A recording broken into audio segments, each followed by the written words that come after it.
जय हिंद, जय भारत। एसएससी की इस क्लास में आज क्या पढ़ने वाले हैं? क्या कुछ अलग पढ़ने वाले हैं? जी हाँ, आज बहुत अलग पढ़ेंगे। भारतीय संविधान में जो संशोधन हुए उनके बारे में बात करेंगे। राज्यपाल कब कौन रहे, क्या संशोधन हुआ, उनके बारे में बात करेंगे। और थोड़ा थोड़ा जो भी संशोधन होते हैं, कब होते गए, क्या क्या हुआ, इस बीच में किन दो के बीच में होने के कारण संशोधन हुए, उन सब के बारे में महत्वपूर्ण जानकारी आपकी इस क्लास में होने वाली है। चलो आ जाइए, जल्दी से पढ़ लेते। बहुत इंपॉर्टेंट क्लास। मेरी क्लास को आपको ऑडियो सिस्टम पे सुन के जाना है। थक गए हैं तो सिर्फ आप ऑडियो सिस्टम पे सुन ले और जीके जीएस को मेरी क्लास से पास कर ले।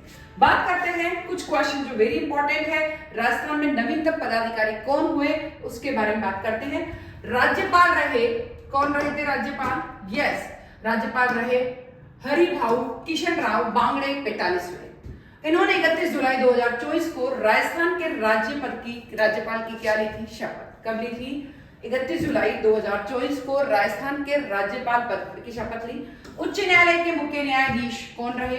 के.आर. श्रीराम 43वें न्यायाधीश रहे। देन 16वीं विधानसभा के प्रतिपक्ष नेता कौन रहे? टीकाराम जूली। 16वीं विधानसभा के प्रोटेम स्पीकर कौन रहे? कालीचरण सराफ। 16वीं विधानसभा के मुख्य सचेतक कौन रहे? जोगेश्वर गर्ग। महाधिवक्ता राजेंद्र प्रसाद। मुख्यमंत्री भजनलाल शर्मा। उप मुख्यमंत्री दिया कुमारी प्रेमचंद बेरवा। मुख्य सचिव सुधांशु पंत। 16वीं विधानसभा अध्यक्ष वासुदेव देवनानी। राज्य मुख्य सूचना आयुक्त एम.एल. लाठर। 7वें वित्त आयोग का अध्यक्ष अरुण चतुर्वेदी। राज्य किसान आयोग के अध्यक्ष C.R. चौधरी।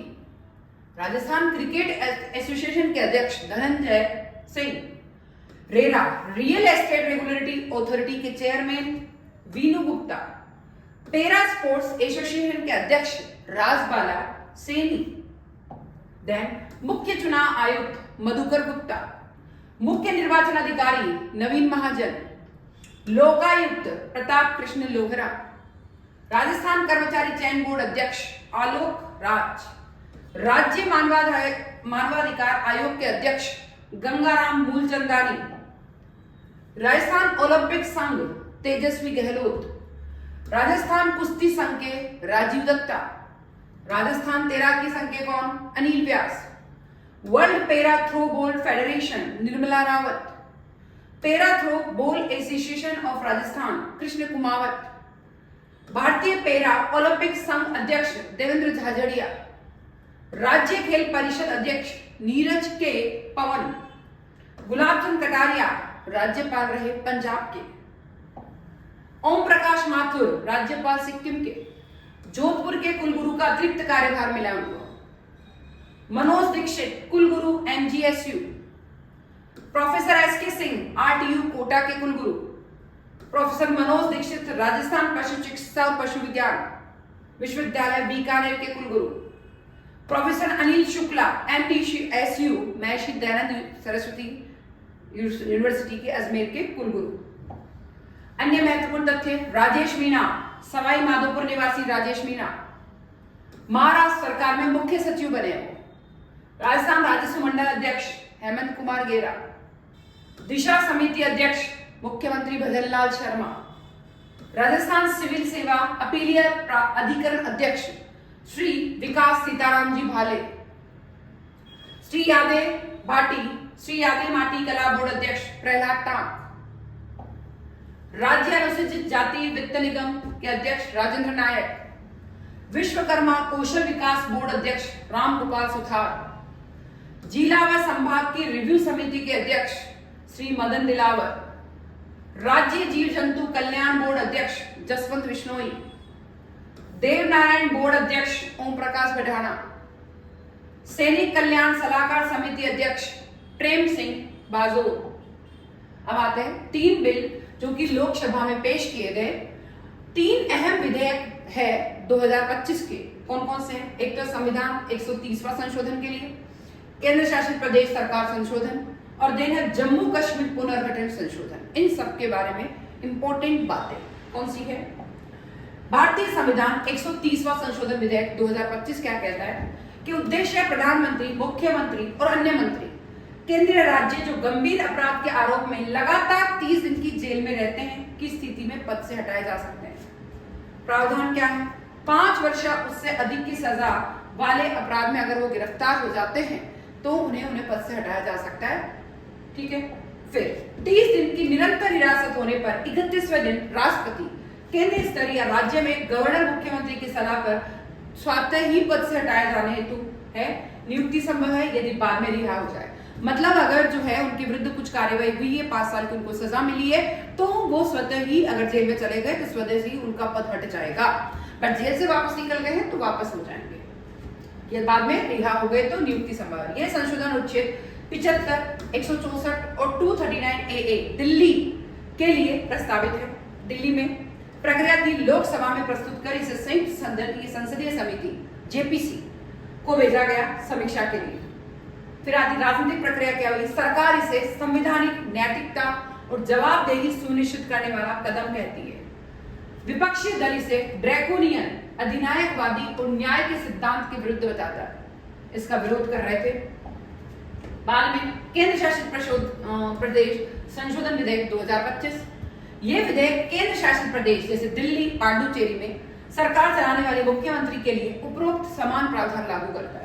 रूपरेखा दी, यदि कोई मुख्यमंत्री अथवा मंत्री 30 दिन तक अगर निरंतर हिरासत में रहता है तो उसे पद पर बने रहने की अनुमति नहीं है।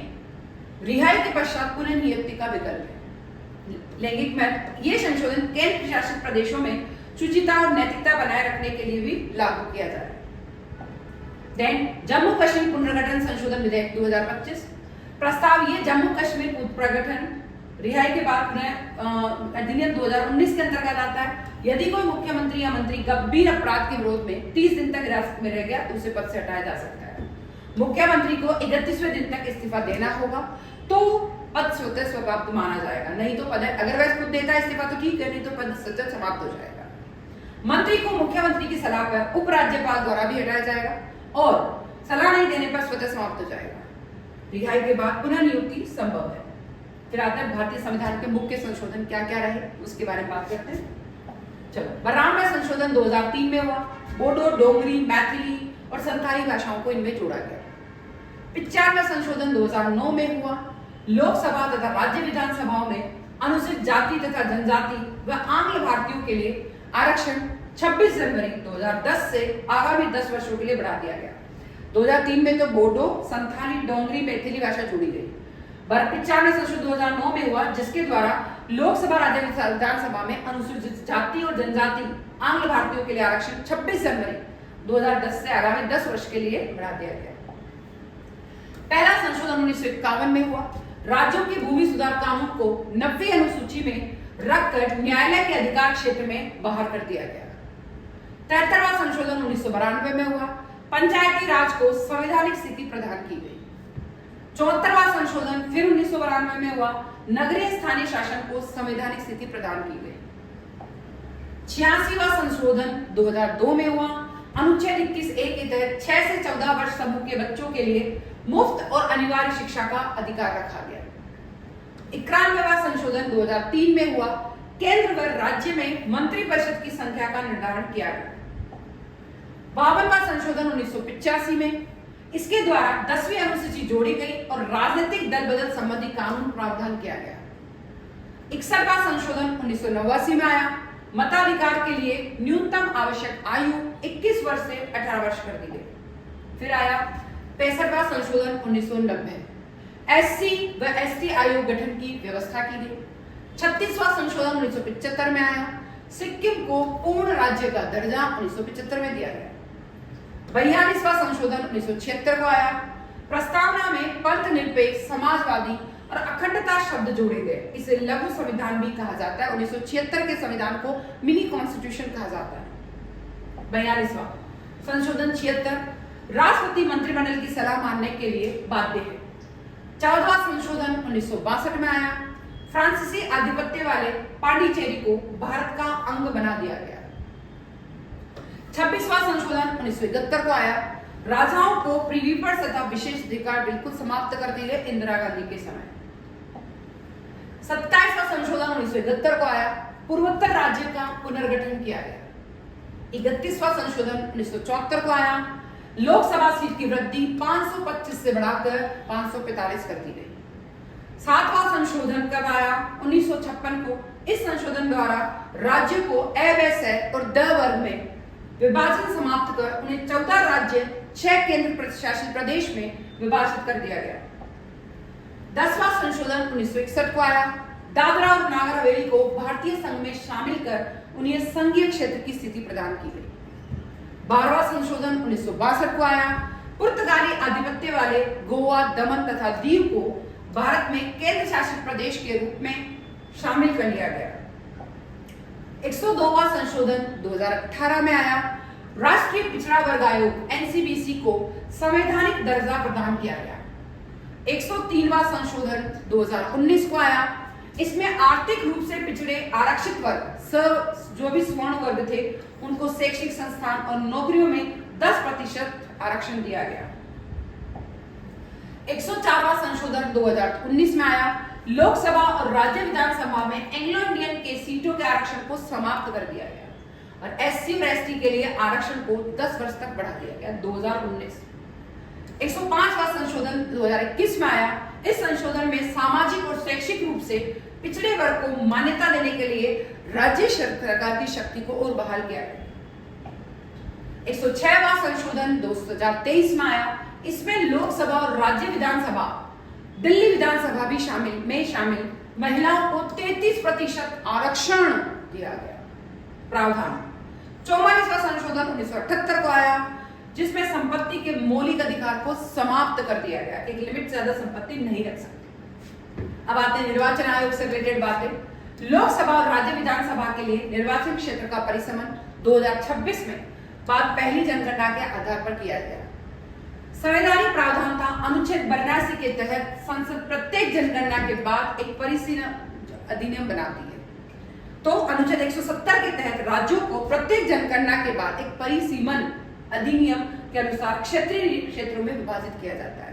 निर्वाचन आयोग जो है हर एक क्षेत्र का अलग अलग परिसीमन बनाती है और उसके आधार पर उनकी जनसंख्या और क्षेत्र के आधार पर उसको डिस्ट्रीब्यूट करती है। परिसीमन आयोग 4 बार स्थापित किए गए 52, 63, 73 और 2002। नियुक्ति परिसीमन आयोग भारत के राष्ट्रपति द्वारा नियुक्त किया जाता है तथा भारत में निर्वाचन आयोग के सहयोग से कार्य करता है। संरचना सर्वोच्च न्यायालय के सेवानिवृत्त न्यायाधीश इसका अध्यक्ष होता है। मुख्य निर्वाचन आयुक्त संबंधित राज्य के निर्वाचन आयुक्त रहते हैं। न्यायिक समीक्षा किशोर चंद्र छगनलाल राठौड़ केस 2024 में सर्वोच्च न्यायालय ने अभी निर्धारित किया कि परिसीमन आयोग के आदेश की समीक्षा की जा सकती है। यदि वह स्पष्ट रूप से मनमाना है तो इससे संवैधानिक मूल्यों का उल्लंघन होता है। भारतीय संविधान का अनुच्छेद 200 क्या कहता है? बिल पर फैसला करने के लिए राज्यपाल की शक्तियां बताता है। अप्रैल 2023 में सुप्रीम कोर्ट ने कहा कि राज्यपाल को विधानसभा द्वारा पारित बिल को जल्द से जल्द मंजूरी देनी चाहिए। अगर वैसा ये किसमें लिखा है? संविधान के अनुच्छेद 200।